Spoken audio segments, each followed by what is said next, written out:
Yesterday, I attended the grand opening of the Calgary Real Estate Board, and while I was there, CREB's chief economist, Lurie, gave her summary of where we are at right now in the Calgary real estate market. I took some photos of the slides. I wanted to share this out with everybody to just kind of give an idea of what's going on in the market.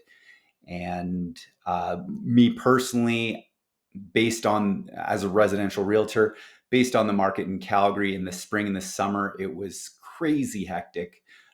It's extreme sellers market. It was a challenge for buyers to even get into properties before they were selling with multiple offers.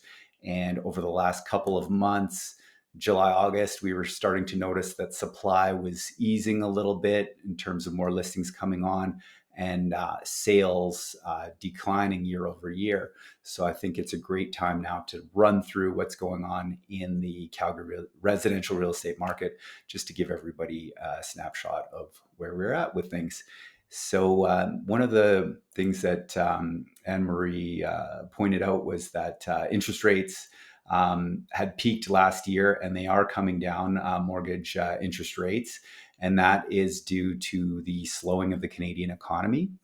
However, in Alberta, we are seeing GDP growth driven primarily by our commodities, oil and gas, which makes up about 30% of the Alberta GDP. And so we are seeing a strong economy in Alberta compared to the rest of the country. And these lower interest rates are making things more affordable for home buyers in Alberta. Well, Canada-wide, I guess. And job growth. So we are seeing job growth in Alberta as well. Not necessarily all the STEM type jobs that we might be looking for in terms of high-paying long-term employment, but we are seeing job growth in the manufacturing, transportation, warehousing, accommodation, and food. And so we are seeing growth. And then there was a rise in unemployment. I think Anne-Marie was saying that was driven partly by the level of migration to Alberta as well, which we'll get into. There's 10 slides, so not a ton to go through here today, just enough to wet the whistle. All right. So population growth driving housing activity. So, I mean, we've got a ton of people moving to Alberta. The majority of those, if they're coming within Canada, they're moving from Ontario or BC. And then the bulk of people are moving international from other countries. They're coming to Alberta. So we look at our migration numbers here. I mean, in 2021, we were actually negative net migration in terms of interprovincial migration. So people were leaving Alberta, going elsewhere in 2021. And we still had positive international migration numbers. But if you look at 2023, 185, almost 186,000 people moving to Alberta. That's huge. And you can look at the chart here from the 10-year chart in terms of this is the biggest growth we've seen that I can recall. I don't think we've ever had growth at this rate in Alberta ever. So that's really driving the housing market is the number of people that are coming to Alberta. And I guess the rate of growth has declined a little bit, but we're still huge in the numbers. And the trend is, there we are. There's the trend line. So rental construction, the number of rental units is improving. And Anne-Marie was saying and I was noticing this too, there's a lot of purpose-built rentals going up. So you're seeing brand new buildings and the whole building is designated for rentals from day one. It's not like it's a condo building and the odd seller in there is buying as an investor renting. But the purpose-built rental is a whole project based on rentals. And the main occupiers of these rental units is people that are moving internationally that are not permanent residents. So they're not necessarily in a position to buy right away, and they need a place to rent. Well, here's they are landing into the rental supply.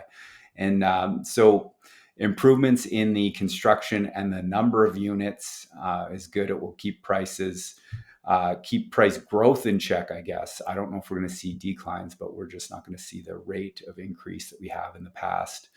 And the average rent here as of July 2024, $2,100 per month average rent on a rental unit in Calgary. Then we're looking at sales, and I mean, I feel it in the last couple of months. I know my colleagues have felt it, and then we're so quick to respond now with social media. You got the TikTok era of real estate. As soon as anything changes, public perception can flip on a dime. But in reality, we're still well above long-term trends here. The 20-year trend line for sales, the 20-year average trend line for sales. So we are still well above the averages. And in terms of the market share, here's kind of the makeup: detached homes, row housing, apartments. I think this might be semi-detached. Yeah, I'm not sure what she's done on the infographic here, but anyways, we're seeing that the growth is in the number of sales. We're seeing a massive decline in the under 300,000 here, and that's really just because the product just isn't available anymore. We're not seeing a lot of row housing or any semi-detached in under the 300,000 mark. And then the growth in the sales we're seeing is in the 700,000 plus. And then we look at rise in inventory. So here we go, like August year over year. So compared to August 2023, we're up in our inventory about 37%, but versus 10-year averages, we're still 25% below the 10-year averages in terms of our inventory on the market. And then the sales to new listings ratio, August 2023, 87%. So if you listed 100 homes, you'd sell 87 out of 100 homes, whereas now we're selling 62% in 2024. So still a seller's market, just not the same fever pitch of seller's market that we were in before.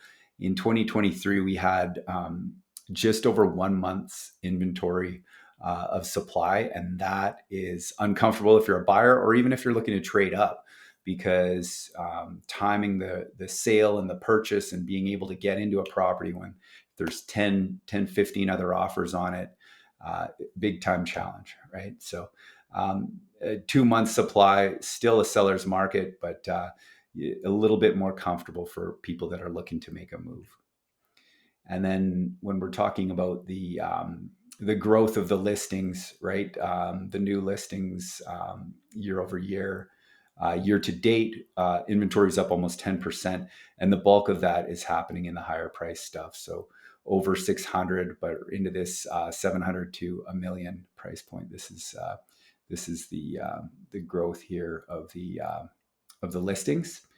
And then when we're looking on the lower end of the scale, we're just not seeing where we would have previously seen semi-detached and even under 400,000, some detached inventory. That's kind of with the way that the pricing has gone, the increases have gone. That's where we are at now. Is anything under 400 is typically going to be an apartment row, and rarely a semi-detached. Semi-detached is going to be kind of 400 to 600 in here and up, obviously. And the sales year to date, so year over year, we're still right around the sales volume of 2023 here in 2024. So pretty close to where we're at last year. Ooh, price growth. So yeah, we're seeing prices increase, incredible increases, right? We're up almost 10% year to date on the prices. So what might feel like, oh, the market is slowing, is actually we are slowing, but leveling off of the prices rather than that constant month over month price increases, which is unnerving if you're not in the market and you're looking to get on the market, you're sitting on the sidelines. So now it's a little bit more of a fair market for buyers to be looking in. Not a balanced market yet. It is still favoring sellers, but it is nice to have a little bit more breathing room as a buyer and be able to look at a property and do your due diligence, do your home inspection, all of that stuff. And then looking at housing starts, as Anne-Marie was saying, yeah, a lot of the new inventory is coming on as rentals. And so right now we're just kind of allowing for that demand with the new housing starts. They're not, Anne-Marie wasn't certain if this is even going to be enough with the housing starts that we have in order to accommodate everybody, but it's definitely easing that tension on supply, which we had over the last couple of years here. And the average price, I know we talk in terms of benchmark prices often, but in average price is going to be higher than the benchmark. 850,000 approximately average price for a detached home in Calgary at the moment. And then risks. So what we're looking at risk-wise to the Calgary real estate market is growth in terms of migration versus housing supply, interprovincial, international. So if these levels shift or the international targets change, if we're not able to build the amount of units that are needed, and investors, just because I guess that's something that isn't really tracked either in Calgary or Alberta, where in other provinces it is, the number of investors into the market, but they can behave differently than somebody who's looking to live in the home that they purchase. If the numbers don't make sense for investors, they're quick to pull the chute and get out of the market. So it can cause more volatility and quicker fluctuations in market pricing. And then when we're looking at the economy, obviously the energy sector, because we are so energy centric here in Alberta.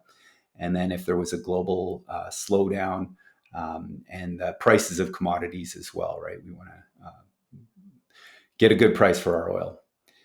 And then government-wise, environmental policy could be a major risk to Alberta. Lending policies as well. We just had the 30-year amortization come back. So before we were maxing out at a 25-year amortization, 30-year amortization is going to give more buying power to the buyer.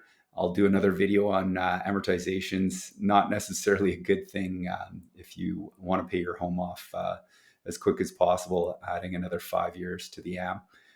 Lots of interest there. And then the election as well, election results in the US, in Canada, will affect the real estate market. So that's my quick summary, or relatively quick. And if you have any questions, feel free to drop a comment down below or DM me, and let's keep this conversation going. Have a great day, everyone.